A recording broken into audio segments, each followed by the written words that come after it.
should be okay. Should be going out okay. We should be okay. We have to look here. Are we online? We're Are on. we live? We're live. Okay, sorry, I didn't quite catch that. Yeah, it's interesting. Look at these different systems. If people chat, we can see them. we have to look up there. Mm-hmm. Yeah, but Okay. and that's on this screen. It's kind of distracting having us on two screens, though.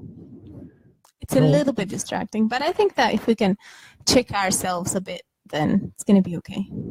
Check ourselves a bit. Yeah. I mean, you know, if you're What is aware of what you're doing and where you're looking and who you're talking to.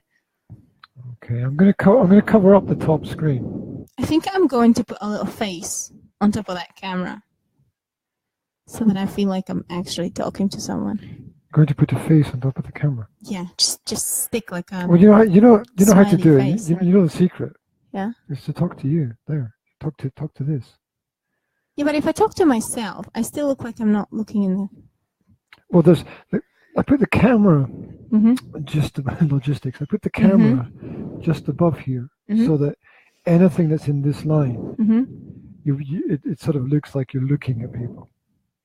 Yeah. Sort of. So if you ever look at the top screen, which is all the technical stuff, then it's obviously clear that you're not. I'm not looking. You're not looking in the right direction. But everything that's here, because we've got the screen, we got the question, we got the tablet. Still, when you look directly at the camera, it looks more. I mean, there's more contact. You know, you're not looking at yourself, but you're looking in that. Okay. I see you. Contact. Oh, Will used to do that. Remember? He used to take two. He had a skipping rope, and he would take the two ends, and he would say, "Contact." And you put them together and go. Is that from Wallace and Gromit? Or is that something else? It's kind of Wallace and Gromit, kind of. I think it's from Fantastic Mr. Fox. Oh, of course. Yeah. Of course. With George Looney doing the voiceover. Yeah. Yes. You didn't know that? No. Oh, okay. Mr. It was funny. The funniest quote I've heard in years was George Clooney going, "Trump, he'll never become president."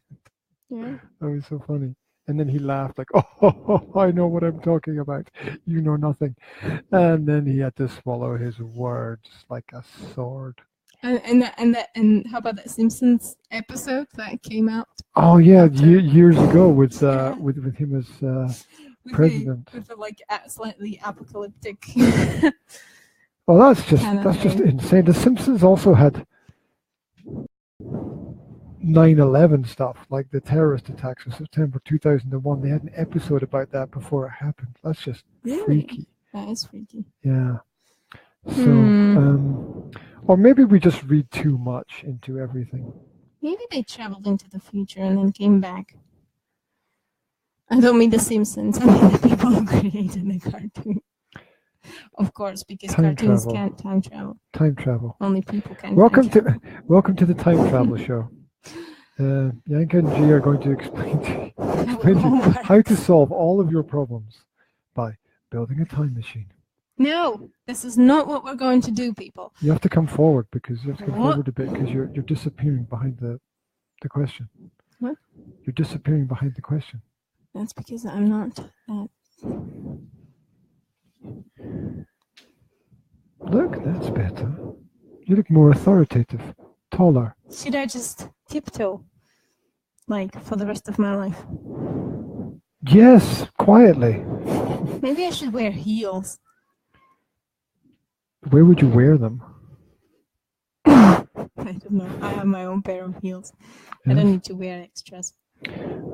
This is a more complicated system here now with all of this going on. So, what are we doing here? Are you going to tell people what we're doing? And we're actually supposed to just read a question and answer it, but we're not capable of doing that, are we? No, we just have to blabber for the first 20 minutes. Yeah. This is how to get nowhere fast. Follow us. Right. Question is, need advice. This is from Facebook. Need advice. Cannot sleep because I'm worried about my 15-month-old daughter. So why do people measure it in months? Why don't they just say 1 year and 3 months? Because that's measuring in months as well, only said differently. Oh, okay. Right. Thank you for explaining that. Yes. When are you going to the North Pole? Oh, that was a conversation. Sorry. After I come back from the future. See you at 4. Dear. We can't do it, can we? Can we get all the way through a question? She keeps playing with her food and not eating it. What are you laughing at? Experience.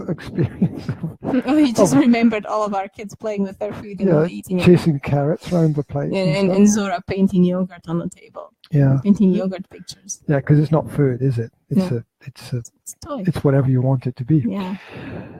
I brought her to the pediatrician because the pediatrician eat.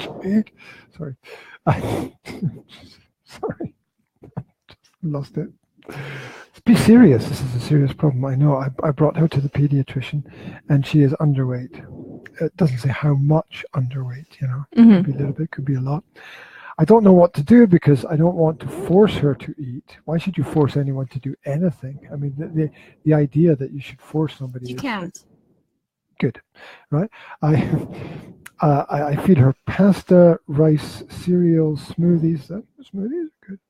You pack a lot of nutritious stuff into smoothies, and anything else that's easy to eat. She still just plays with her food and picks at it. Oh, we don't have any experience of that. Any advice? Yes, plenty. Plenty. Okay. Well, let's go through some statistics first. Statistics. Should she have a nappy over there? No, she shouldn't. Okay. She's potty training. You can't potty train with an nappy on. Potty training, like positive potty training.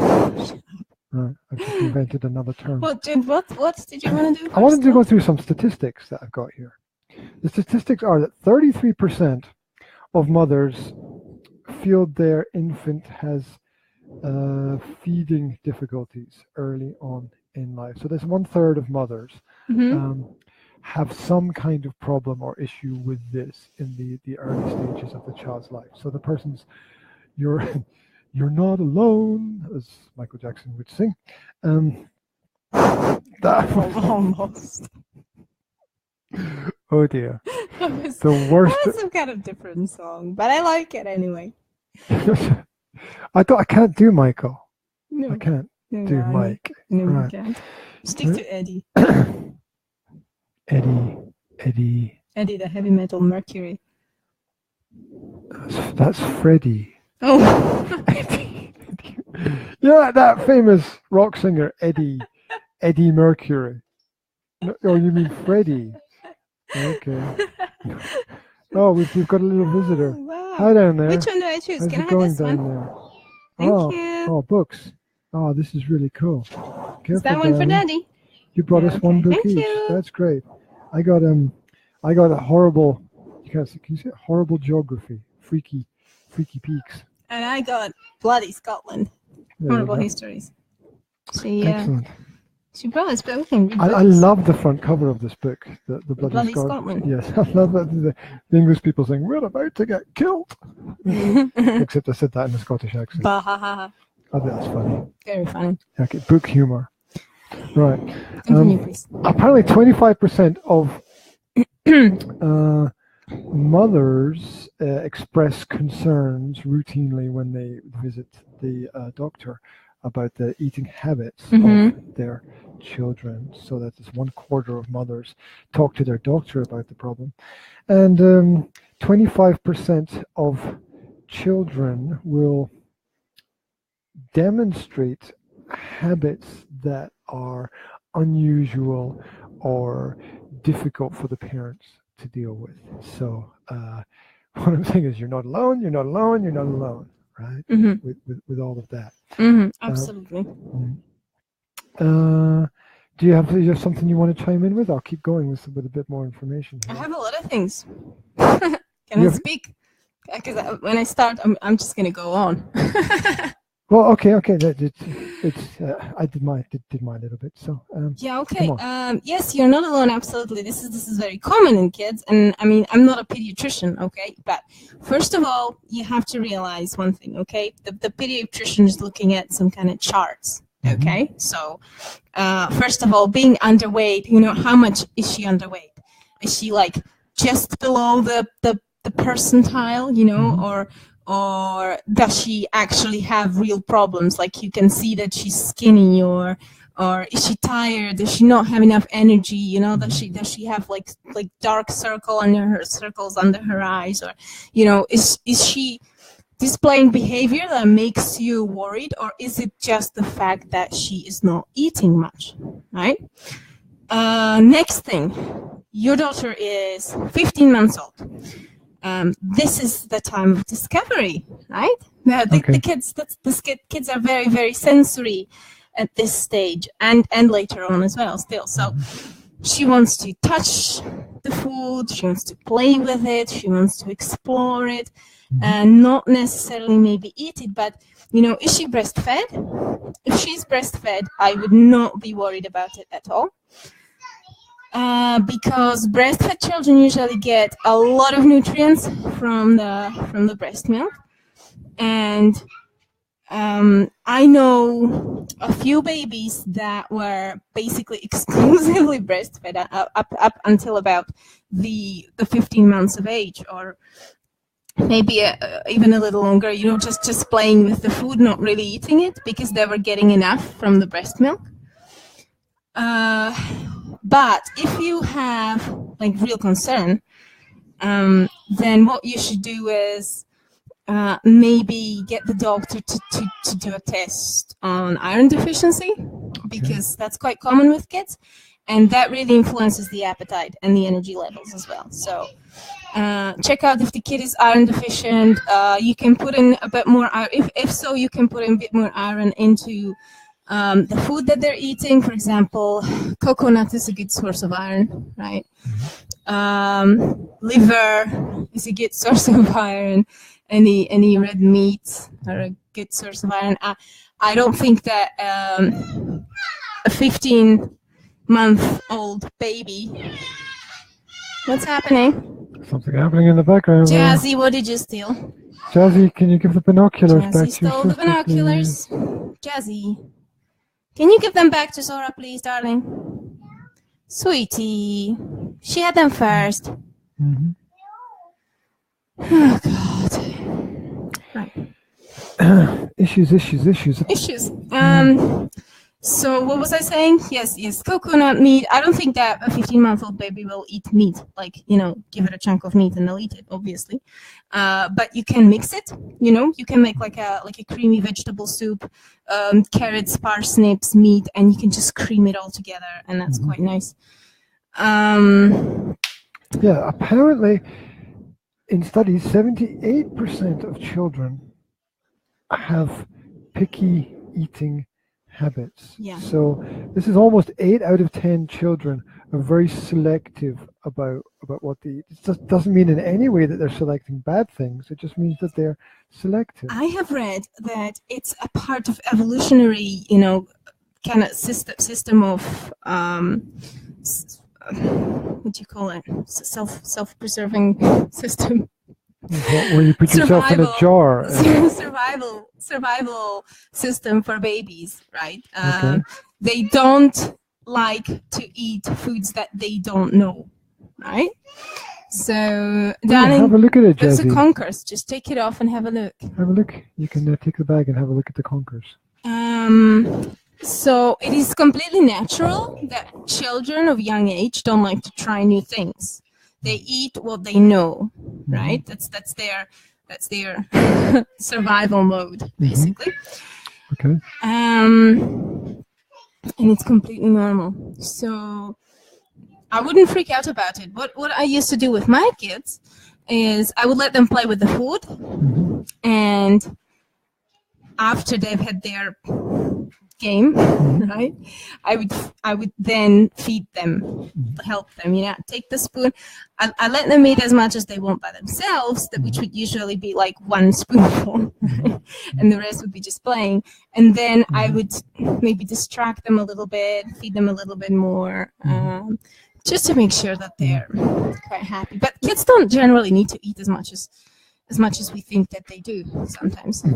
According to the American Journal of Clinical Nutrition, 8 out of 10 children who do have some kind of eating problems actually pick up the habits from their parents.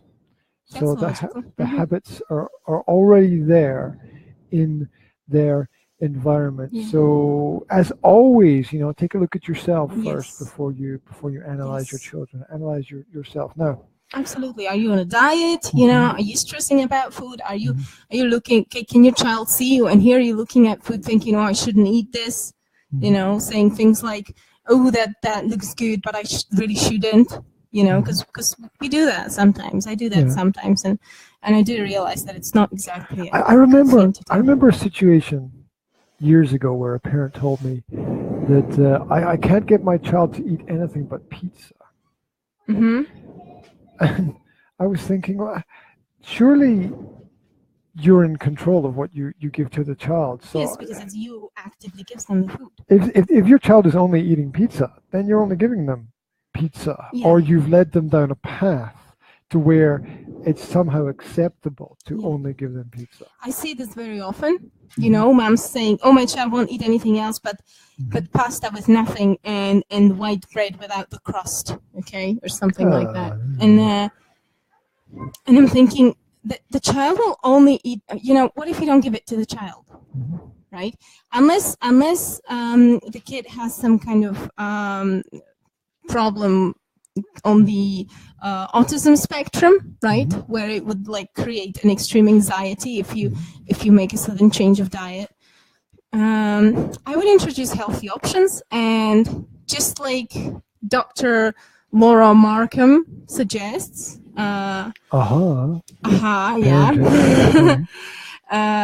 She suggests that parents chooses the food and child chooses the quantity that they want to eat. Oh, wow, that's great. Okay, so I put something on the table and I don't force the child to eat it. I just say, look, here it is. I model the behavior.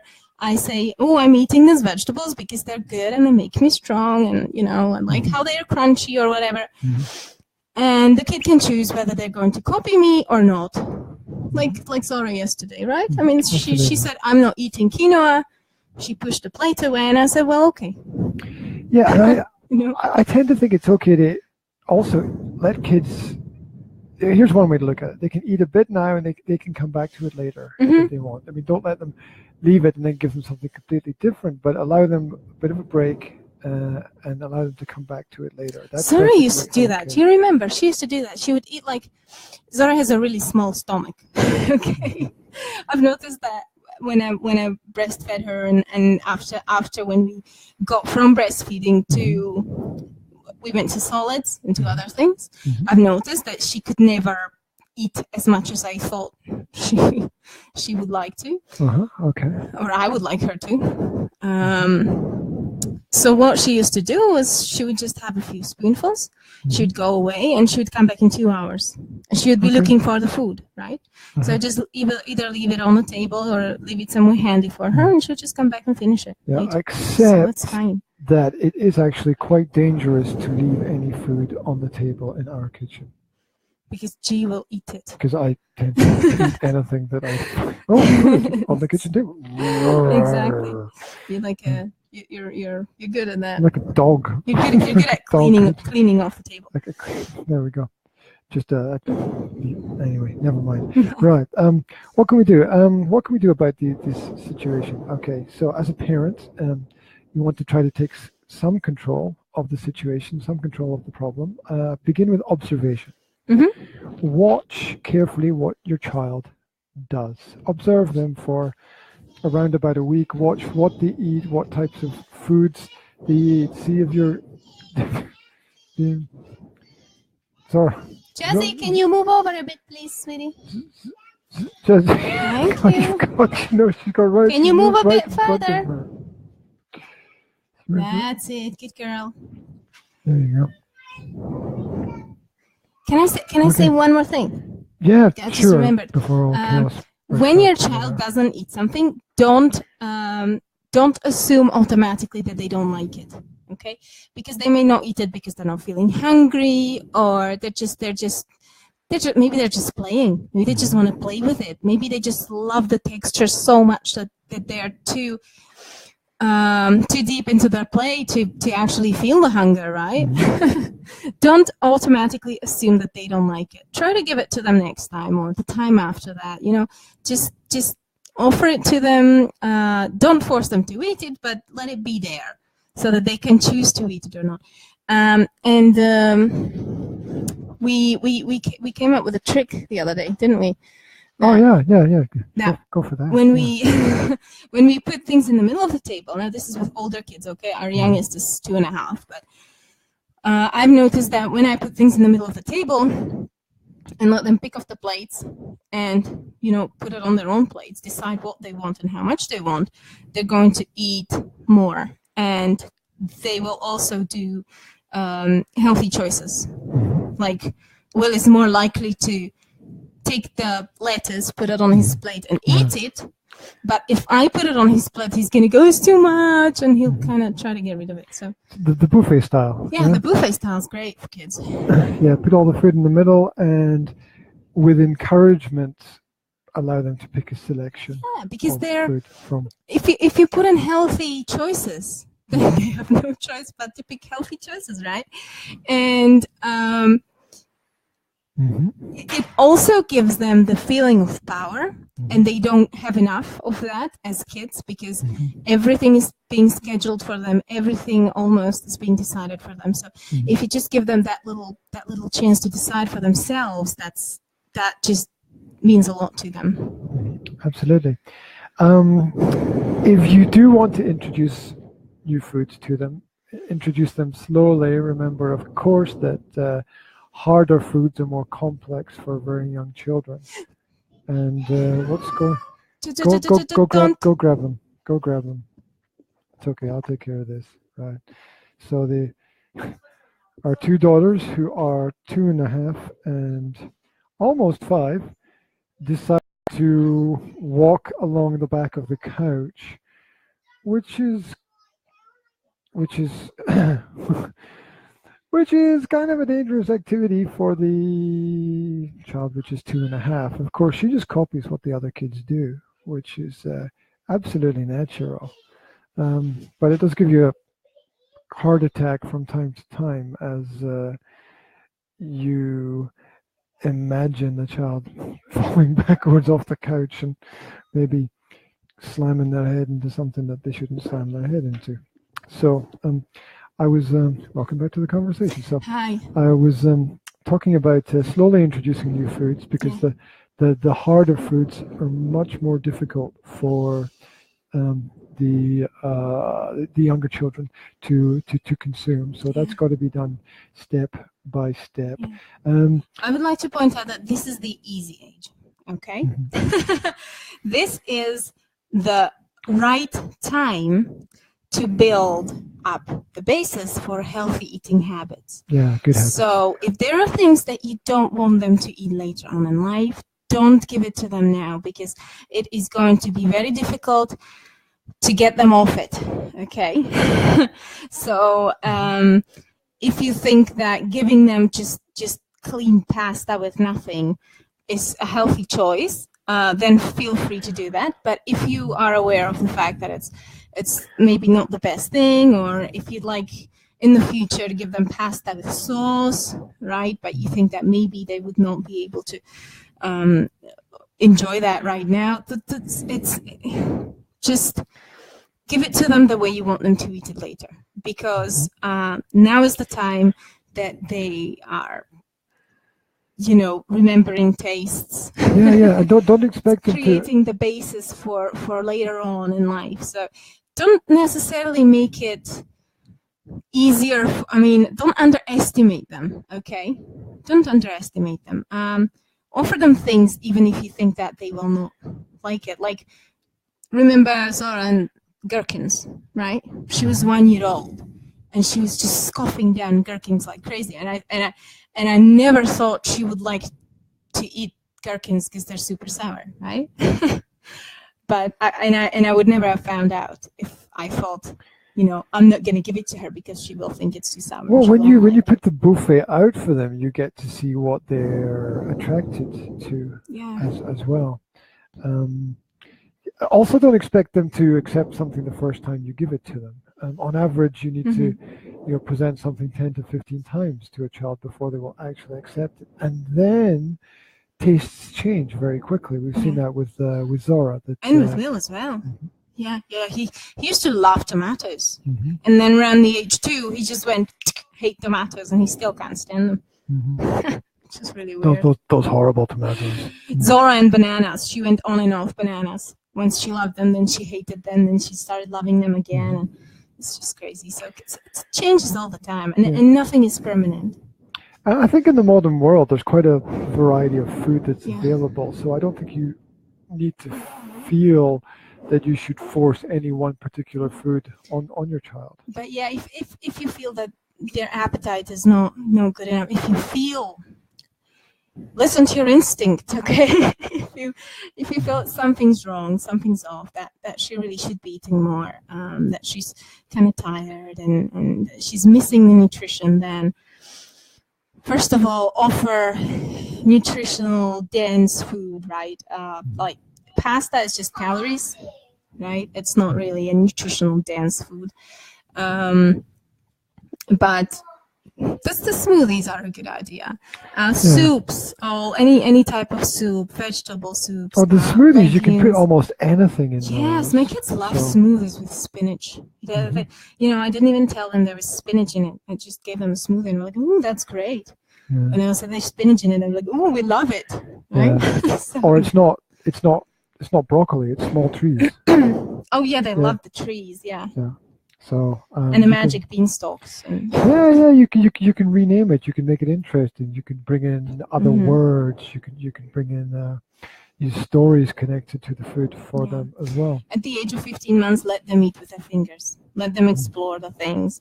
But maybe cut it into little bits that they can use fingers to eat it with. Right. I don't know what else. Well, I think focus on positive behavior, right? Encourage that which is good, that which is healthy for them. Steer away from sugars and other foods that are, that you don't. I don't think it's look. In my opinion, sugar is not actually a food. So there you go. It falls into the category of addictive drug more than it does food. And well, sugar, right? I mean, there's sugar and there's natural sugar that. Of course, yeah, absolutely. I'm talking about the processed stuff, which is really crazy.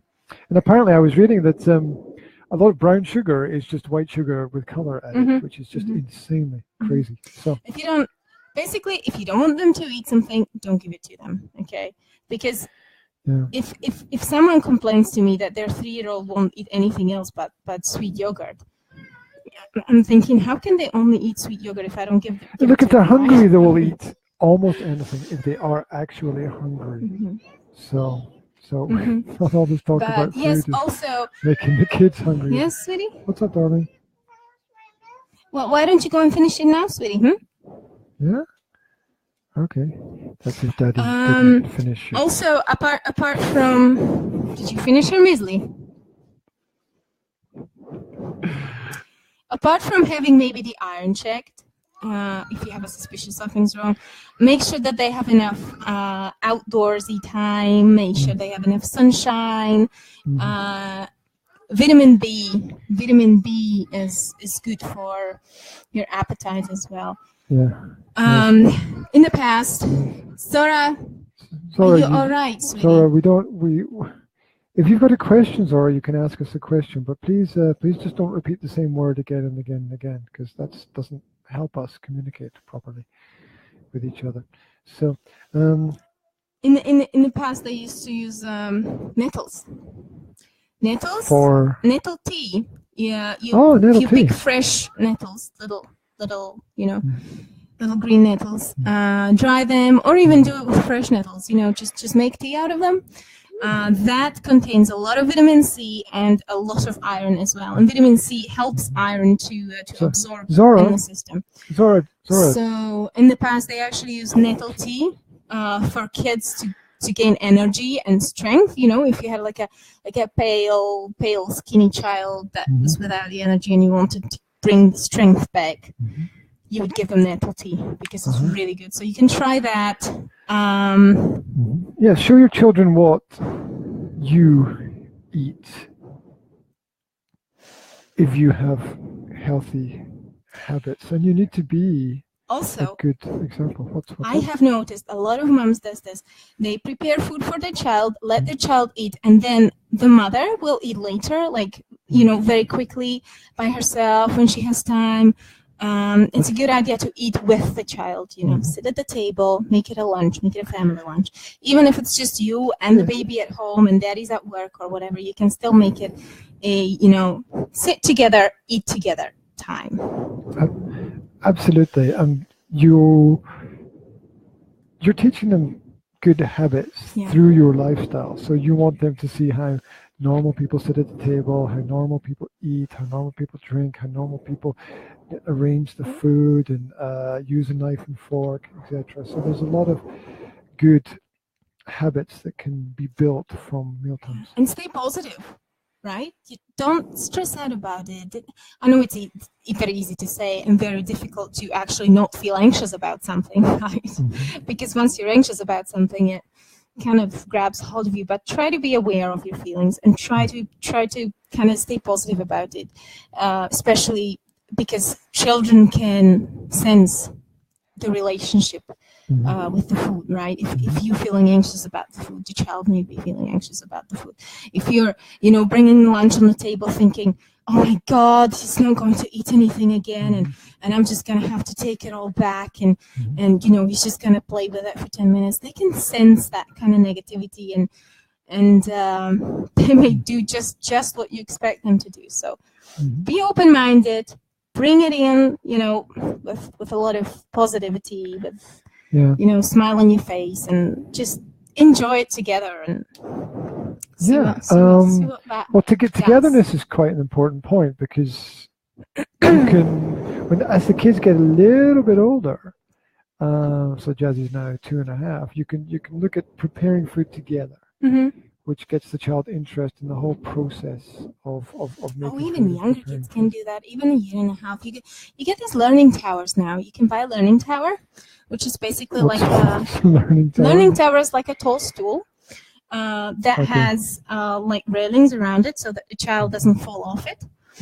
And so like Jasmine gets on that stool next to the bench. You get the same thing for younger children.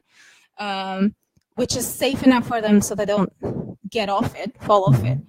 And they stand on the stool and they can reach comfortably onto the bench and they can help you cook, right? So what they can do, they can chop a banana with a plastic knife, or they can throw fruit into the hole of the blender, right? When you're making a smoothie, if they're not scared of the sound. Or things like that. Things that, whisk the eggs or whatever. And so they like to be involved. And they will be more likely to eat it if they're involved in cooking. I mean, 15 months is still a little, very, very little baby, but they're beginning to grasp all these things. So it's not a bad idea to start early. Yeah, prepare the meals together. Then you get a chance to kind of own the food and maybe name the food. You can, if the children won't eat healthy food directly, you can eat it indirectly. You can prepare kinds of dips and things on the side that they can eat. You can try to have, point. Do you want to say one more thing? Yes, I just remembered I had a problem with Zora. With eating when she was teething, okay? So it's good check out whether they're teething or not. She might, I mean, the baby, I don't know if it's a he or she, may have molars coming out, right? Mm-hmm. So that's why they may be a bit more fussy about eating. Yeah. Also, check out if the child's not breastfed, check out how much milk they're drinking, okay? Because Zora would drink like a full bottle of milk at 10 o'clock, and then she was not hungry at all at 12, right? So see what else they're getting into their system. Yeah, we're also not saying that there can't be some other issue or some other problem there. So there's nothing wrong with visiting your doctor, you know, checking out your child's stomach, checking out that they're processing the food okay, because there are well-known digestive issues and problems that a lot of children have. Yes, there absolutely there can be a medical problem. There can be a lower, what you call it, food intolerances and stuff that can affect everything. So it is a good idea to do that. But first, I would get the doctor to do tests. Okay, just simple tests, just iron deficiency, any vitamin deficiencies there could be, and then if they don't know, and if you feel like nothing's working and there's going to be a problem and the baby's losing weight, then maybe go further on and check it out with a specialist. Yeah, get advice from not just one source. Get second opinions, get third opinions. It can take time to find solutions to problems. Other things you can do with, sorry, you want to say something? You know, I was always an iron deficient child. And my mother had exactly the same problem with me. And they only found out about the iron deficiency when I started passing out on the bus. That's not healthy. Yeah, I know. So, I'm not saying this to scare anybody, okay? I lived with it until I started passing out, which was in puberty, really. So, and then my doctor decided to cure it by telling me to drink more coffee. Anyway. Did that help? Not with the iron deficiency. It helped with my blood pressure, so I didn't pass out anymore. Kept you awake. Yeah, but that's why I ended up binging on sugar, because my mom didn't have what else to give me to eat, because I didn't want to eat anything, so she just gave me sweet stuff. And she was just about as desperate as the person who wrote there. I was also very sensitive to the texture of the food. You know, I couldn't eat chewy meats and things that just didn't feel right in my mouth. I still don't like that. So yeah, absolutely. Sensory things. Kids are very sensory. It really matters to them what texture things have. So. Yeah, try to keep the meals regular. Try to set. That's a good point. It's hard to be exactly precise with the time, but have your breakfast within a 2-hour period. Have your lunch, between 11 to 1. Have your evening meal around about a set time, if possible. Obviously, you have other routines and things, and some days may be slightly different, but these regular habits will become positive customs for the children over time. Yes. But at the same time, don't force them. If they decide not to eat at that set time, just let it slide. Just let it go, right? I mean, all of my kids have days that they just leave out a meal, right? They just decide, I'm not having lunch, I'm not hungry. I'm like, well, okay, you're not hungry. You're not hungry, you'll be hungry for dinner. And I've seen Zora not eating for 2 days and then just catching up on the third day, eating like 4 people. Right? So okay, super. Yeah, all of these little things make big differences. Don't try to stress out too much. Definitely don't lose your temper over it. It's not worth it. Other little things, turn off distractions. Make sure you're not eating when the radio's on or the TV's on. Your eating should be a connected time, not a. You know what's funny? Turning off distractions does heighten the awareness, and it creates a positive habit. But actually, having a distraction or the kid if you just need to stuff them with food, right, like they don't want to eat, and you want them to eat more, and you can distract them and kind of feed them while they're not watching, and they're like eating automatically, like when you're watching a telly in the evening, right, and you eat automatically and you don't even realize, and you've eaten a full bag of crisps, right? Oh, so you're saying like sneak it in there? It's it's a sneaky way. It's not a good idea because it does not create positive habits for the future. It's kind of a lazy solution, okay, for the absolutely totally desperate parent. Yeah, but if it works, it works, right? Yeah. And you can't really argue with that. Yes, there you go. So yeah, it's I wouldn't really recommend it, but if nothing else working and I'm desperate, then I'm gonna do that. Yeah. So yeah, try to keep try to keep a focus on the food in the mealtime. Try to keep a positive atmosphere around mealtime. Make the meal an offer to the child. Don't force them to eat it. Try to make it fun. You see what the marketers do with a lot of food for kids. They make it a game. They make it fun, so you can make it fun. And make it look like it's fun a as well. bear and stuff like Yeah. Don't always give the same thing. Try to put in a variety of different foods there, and always seek out help and advice on the internet. There's lots of forums where you can ask people. And don't be afraid to explore some different ideas and get a variety of opinions. Not just one thing from one place, from one source. Try to explore other avenues and other possibilities. So one other final thing, because we could talk about this all day, and we don't have all day. Yes. One other thing is, I was looking at the question, and it's she keeps playing, and we've already said that kind of play is okay. Yes, that's normal. Okay. That's okay. It's normal. And that's how they learn at this age. And if you look at the question carefully, it's usually people begin with something which is key to them. It might not be the main thing, but it's key to them. I can't sleep. The person says, I cannot sleep because I'm worried. What is the actual issue? Is the actual issue the food, or the fact that you're perhaps unfocused because your sleep patterns are not in place there because of your worry?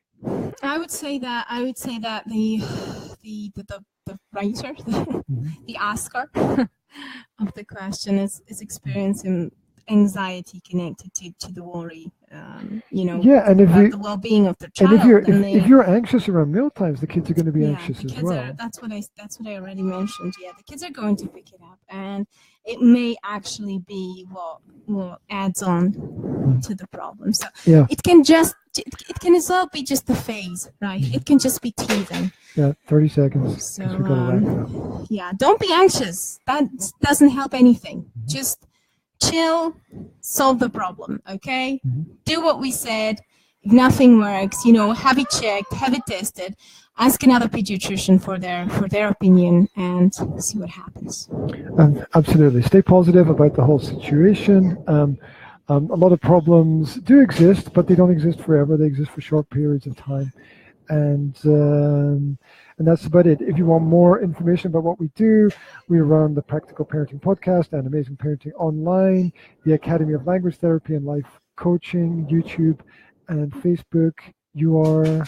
I am 21st Century Moms, spelled MUM.com. The pumpkins are being rolled around the flat in the background.